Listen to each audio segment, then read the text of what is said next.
Bonjour, Sylvain Bellamy de la société Team Solutions.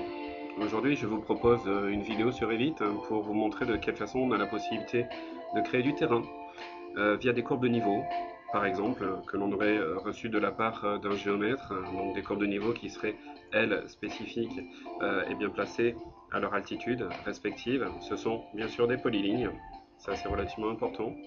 Et puis, nous verrons par la suite que nous avons la possibilité également de faire du terrain grâce à des points, nuages de points que vous avez également reçus de la part de votre géomètre. On va commencer donc par les courbes. Nous allons bien sûr dans Revit importer le fichier des WG via l'onglet Insérer, Importer CAO. On fait bien attention de se mettre sur le plan masse. Importer CAO, on va aller chercher donc notre dossier terrain et les courbes AutoCAD. Bien faire attention aux différentes options qui vous sont proposées également lors de l'insertion. Et nous allons ouvrir donc nos courbes. On voit bien ici nos courbes sont présentes à l'écran. On va basculer en 3D pour plus de facilité. Et on va pouvoir donc regarder effectivement que les courbes sont placées à des altitudes bien spécifiques. Donc là, nous allons pouvoir créer du terrain via volume et site dans Revit, surface topographique. Et nous allons pouvoir donc sélectionner ce que l'on appelle l'occurrence importée. Il est également possible dans Revit de spécifier un fichier de points. Le fichier de points, c'est généralement du fichier CSV. Les fichiers CSV ont la possibilité d'être récupérés par des logiciels externes, comme Civil 3D par exemple, et qui vous permettent en fait de trianguler automatiquement grâce à des coordonnées. Nous allons sélectionner l'occurrence importée puisque nous avons une courbe. On va cliquer sur OK. Tout ça, ce sont donc les calques AutoCAD. Et automatiquement, vous avez une triangulation. On peut finir la surface, bien sûr. Et on s'aperçoit donc que dans Revit, il n'y a pas de souci. On a bien généré du terrain via nos courbes importées.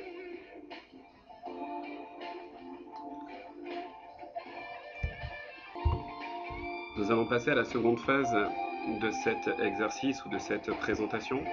Cette fois-ci, nous allons plutôt utiliser en fait des points. Donc nous allons fermer ce fameux fichier et nous allons aller chercher les terrains par points.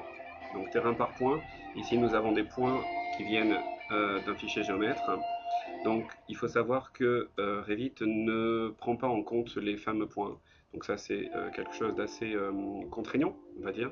Mais nous allons passer outre ce genre de choses, puisque nous allons en fait éditer le bloc AutoCAD. Et nous allons rajouter ici un petit cercle que l'on va créer directement dans AutoCAD. On va bien sûr se mettre sur le calque qui va bien, peut-être le calque Revit. Et ici nous allons créer un cercle de 0,05 par exemple. Et nous allons fermer l'éditeur de blocs.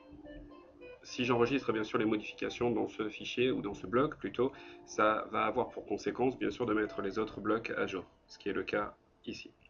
Et nous allons donc pouvoir enregistrer le fichier AutoCAD pour pouvoir l'exporter vers Revit. De retour dans Revit, je vais avoir donc la possibilité, toujours suivant le même principe, d'insérer le fichier CAO, donc toujours ce fameux fichier de terrain, mais cette fois-ci nous allons utiliser les points, donc terrain par point, toujours en faisant attention à bien regarder les options. Et donc là nous récupérons ces fameux points. Si je bascule en 3D, on va très vite s'apercevoir que Revit en fait m'a apporté uniquement les petits cercles que j'ai créés, puisque comme on le disait spécifiquement tout à l'heure, les points ne sont pas acceptés par Revit. Donc une fois que j'ai ces fameux petits cercles, donc j'ai de la matière en fait pour créer du terrain, eh bien vous allez pouvoir sans aucun problème dans surface topographique et de la même façon que tout à l'heure, sélectionner l'occurrence importée et avoir la possibilité de sélectionner ces fameux petits points. Ici, on peut éventuellement ne sélectionner que le calque Revit, un calque d'AutoCAD Revit sur lequel j'ai créé ces fameux points. Et là, on va s'apercevoir que Revit a compris qu'il fallait qu'il se serve de ces fameux points pour trianguler et générer donc à nouveau le terrain. Même terrain que l'on a créé. Donc deux façons de faire du terrain, soit grâce aux courbes. Les courbes, c'est vrai que c'est plus facile, c'est plus souple. Maintenant, si vous n'avez pas ces fameuses courbes et que vous avez des points, eh bien vous pouvez, comme je vous l'ai expliqué tout à l'heure, éditer dans AutoCAD le bloc pour pouvoir ici rajouter dans l'éditeur de blocs, rajouter ici un petit cercle avec une petite valeur pour que Revit comprenne sous la forme d'une entité, quelque chose de palpable, pour qu'il puisse en fait générer le terrain automatiquement.